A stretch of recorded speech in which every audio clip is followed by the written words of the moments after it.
Dianius listopad. Powoli kończy się kolejny miesiąc, pełen wrażeń dla naszego instytutu. Zobaczcie, co udało nam się zdziałać w listopadzie. Mecz przyjaźni z pracownikami Urzędu Ursus Warszawa. Na początku tego miesiąca odbył się mecz przyjaźni pomiędzy pracownikami Urzędu Dzielnicy Ursus a wolontariuszami Instytutu Dialogu Dunaj. Pomimo padającego deszczu, panowała gorąca atmosfera. Mecz był równie emocjonujący, co występy biało-czerwonych w Katarze i ostatecznie zakończył się remisem. Otwarcie projektu Most między pokoleniami. W listopadzie odbyło się również otwarcie projektu Platformy Społecznej Odpowiedzialności pod tytułem Dialog między pokoleniami. Nasi wolontariusze mieli okazję odwiedzić dom seniora Chemik. Po pierwszym spotkaniu razem z naszymi starszymi przyjaciółmi posadziliśmy kwiaty, oby podobnie jak nasze przyjaźnie przetrwały one jak najdłużej. W ramach tego projektu będziemy regularnie spotykać się z mieszkańcami domu seniora, aby wzmacniać międzypokoleniowe więzi. Panel dyskusyjny i międzywyznaniowe czytanie świętych pism. Gościnność. Nasza platforma dialogu międzyreligijnego rozpoczęła cykl spotkań zatytułowanych Kręgi Braterstwa, gdzie wyznawcy trzech religii abrahamowych spotykają się, by wspólnie czytać i rozważać swoje święte księgi. Nasi wspaniali goście pozwolili nam spojrzeć na temat gościnności z perspektywy judaizmu, chrześcijaństwa i islamu oraz przybliżyli wspólną dla tych religii postać Abrahama. Następnie w mniejszych grupach pochyliliśmy się nad świętymi tekstami każdego z trzech wyznań, dzieląc się nawzajem swoimi doświadczeniami i przemyśleniami. Seminarium. Różnorodność w biznesie. W tym roku jednym z tematów, którym szczególnie się przyglądamy, jest kwestia różnorodności.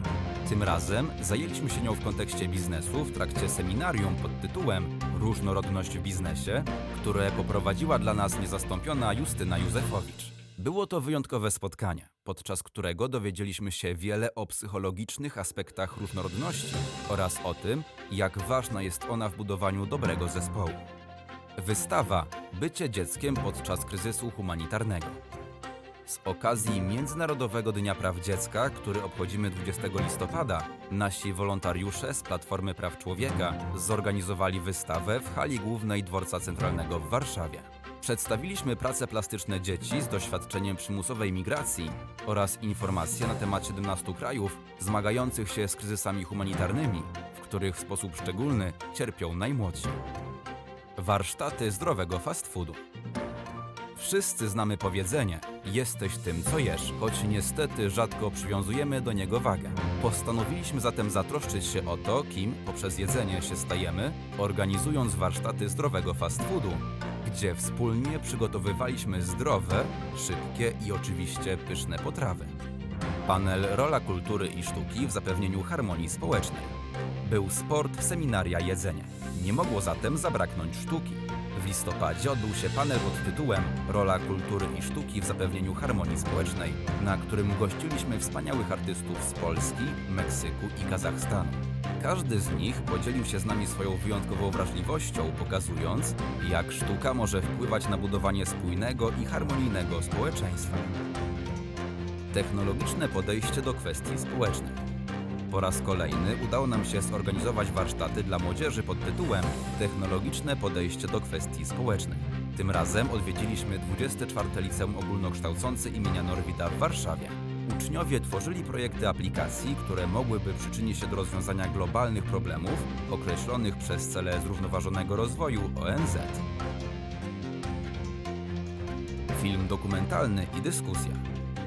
Listopad zakończyliśmy pokazem filmu dokumentalnego dotyczącego hodowli zwierząt, która współcześnie jest często nieetyczna i pełna zagrożeń dla środowiska naturalnego.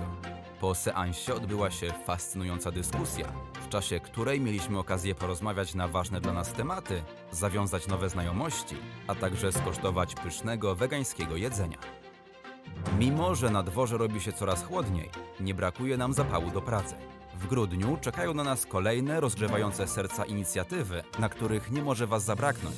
Dlatego zapraszamy do śledzenia nas w mediach społecznościowych i na naszej stronie internetowej. Do zobaczenia!